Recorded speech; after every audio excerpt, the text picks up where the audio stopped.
Okay, in this tutorial I'm going to try to show you where in the Dlink DIR-655 router to basically assign DHCP IP numbers to your devices that are on your network.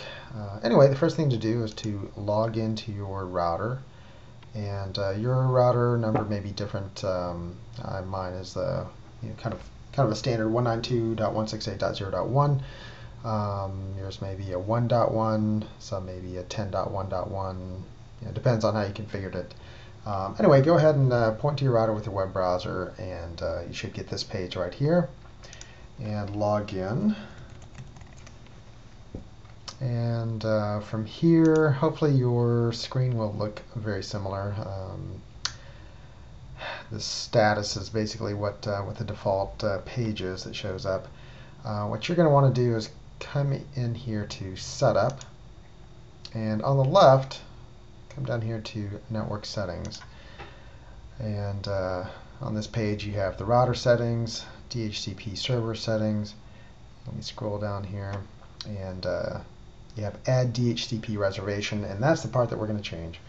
If you notice right here already, I have two devices that are set up for reserved IP numbers. That's my Synology and my Mac Mini.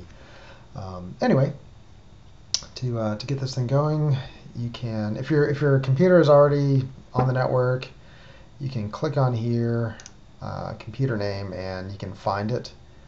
There's the Synology. I just kind of clicked it, and it'll just copy it over. Or you can just type in any name that you want. Test machine.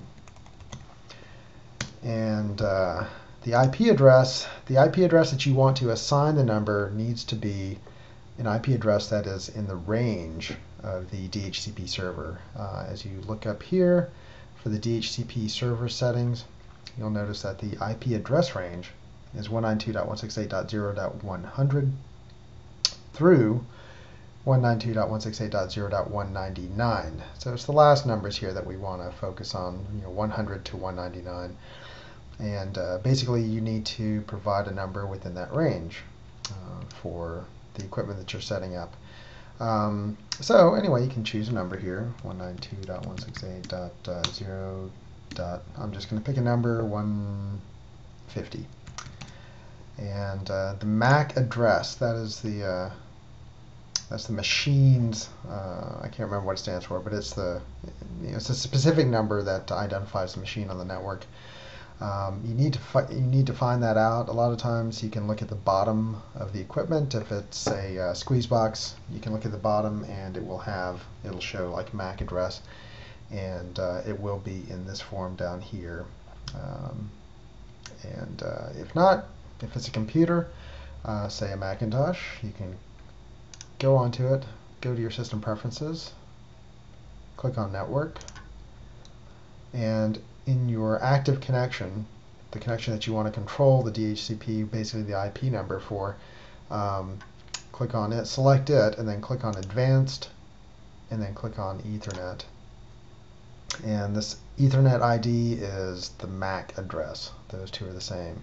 So basically you can just copy that. I'm just canceling out of here, and you can paste it. And then you hit save. And once you hit save, then everything is good to go. And well, I guess I can go ahead and do that just for now, just so you can take a look. I hit save. I'll scroll down to see my DHCP reservations, and there it is, and it is enabled. That way, whenever the router sees this MAC address, it will assign it this IP address. And that way you will always know what your IP address is of your printer, your squeeze box, your computer, just all kinds of devices. I'm going to go ahead and delete this right now just because I don't have a test machine. And anyway, that's basically it. I'll scroll down just to show you that it did delete. And that's it. Hopefully that explains everything without that being too unclear. And if you have any questions, then let me know.